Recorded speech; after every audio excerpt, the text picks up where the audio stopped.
Carey. So with all the news about Biles, also Naomi Osaka in tennis, we have heard so much from Michael Phelps in the swimming world, who've also been through similar issues. We wanted to take some time today to talk about mental health, and joining us to do that is Dr. Brad Schwall, the president and CEO of the Center for Integrative Counseling and Psychology. Dr. Schwall, thanks for being back with us once again. Thank you very much. First of all, this takes a lot of courage to do something like this, and surely, this dashed Simone Biles' hopes as well. She went to Tokyo hoping to bring home a whole suitcase full of medals.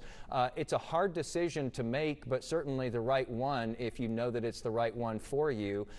What do you think that this does for others to be able to see this example when the stakes are so high, the reward could be so high, and still she chose to push it away and go, I need to take care of myself?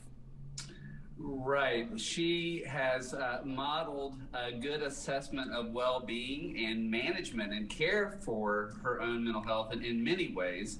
One is that she prioritized expectations of others for her. She prioritized her own well-being over that. She also prioritized being able to not worry about possible achievement. And sometimes that's a driver for us, and we let the expectations of others, we let achievement lead us to compromise our own well-being. She evaluated her current stress, and certainly that relates to our past stresses. Anytime we're dealing with stress, we're looking at all of the influences on that stress. Mm-hmm. So she evaluated where her stress was, evaluated the impact that could have on her psychologically, as well as physically, and she made a decision for her own well-being. And then finally, what she's doing is talking about it, talking about mental health. An athlete may not be able to perform due to a sprained ankle or a broken wrist. Mm-hmm. Well, mental health is a health issue. And so by her talking about it, she really does open up the conversation for us. And doesn't it need to be opened, Dr. Schwall? Because, my first thought when I saw this was, good for her for taking care of herself there. But you do tend to wonder about all the rest of us. Most people have a job where they don't maybe necessarily have the option of saying, I can't do this right now. I need to take care of my mental health. What does this mean for the rest of us? We have seen some employers who have started to offer more assistance for stuff like this, especially during the pandemic. How does this trickle down to the rest of society? It's important to have these conversations, but companies have to adopt procedures and allow resources for people in everyday jobs to do the same thing. For sure, and I like her phrase, put mental health first.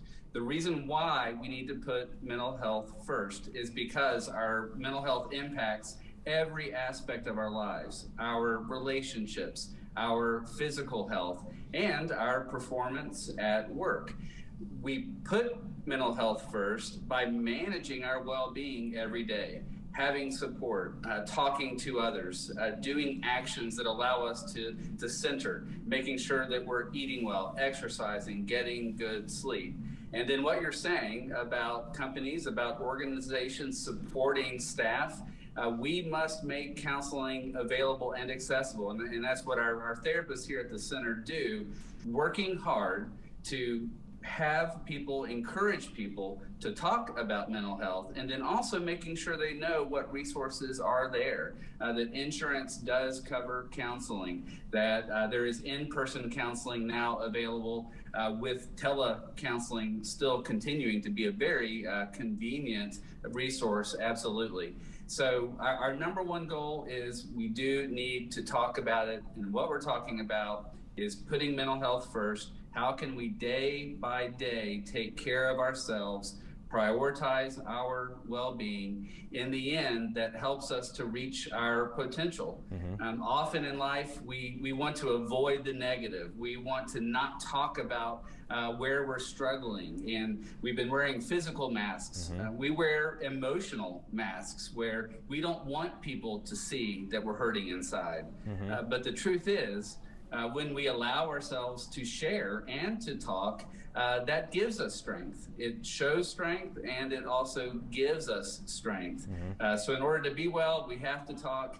And just as you're saying, and you always do this every time I've talked to you, you talk about the importance of counseling, that it is a place to talk, to share, to process the past, to set goals, to think about how we want our life to be, to think about potential, and that can be achieved. Got to get it out there to get through it. Some good points in there, a very important conversation. Thanks for continuing that conversation with us here. Dr. Brad Schwall, the President and CEO of the Center for Integrative Counseling and Psychology. Thanks for taking the time today. I appreciate it. All right, quick break here. We'll be right back.